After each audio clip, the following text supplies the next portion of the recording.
गुन्दा बाहि लानानै फालो लानानै माब्रै बुख्रेब सेख्रेब आदा मारा खालामखो हाफ मार्डार खालामखो बिनि केसा इपिआरआ दासिमबो मा रोखोम जानानै दं माब्रै जाखो रेजिस्टार जासेयावबो माब्रै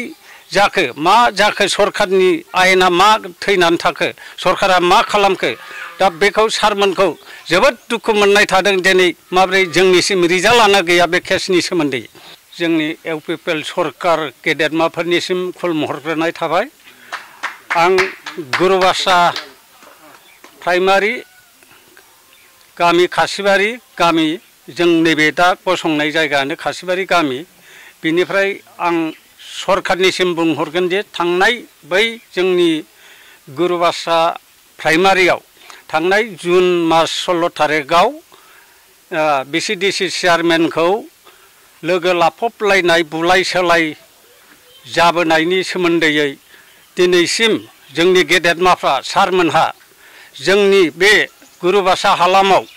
रायजो राजानिसिम दिनैसिम मोजां गाज्रि सुजाय फैयाखै मानि थाखाय बेखौ आं दिनै जोबोद दुखु मोनखांनाय फैदों आरो गासै रायजो राजा बिब' बिनानाव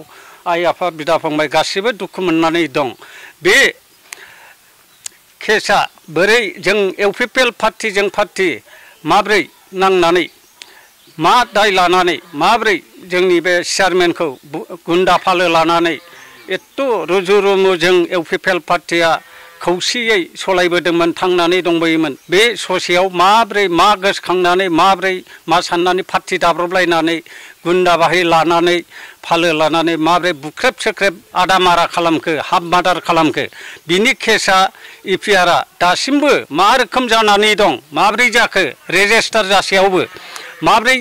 जाखो मा जाखो सरकारनि आयेना मा थैनानै थाखो सरकारा मा खालामखो दा बेखौ सारमोनखौ जोबोद दुखु मोननाय थादों दिनै माब्रै जोंनिसिम रिजाल्टआनो गैया बे केसनि सोमोन्दै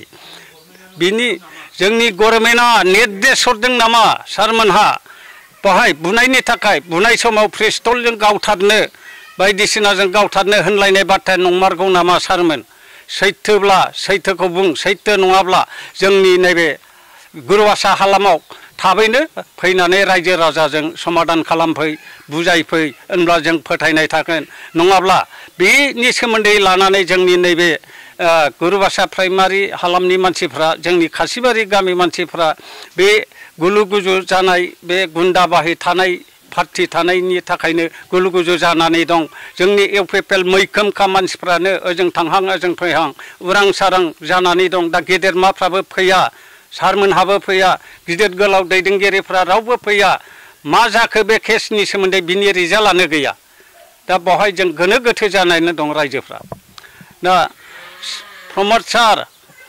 सारमोनहा एसे गोख्रै नैबे जोंनि बुलायनायनि सोमोन्दै एसे नायबिजिरखौ जोंनि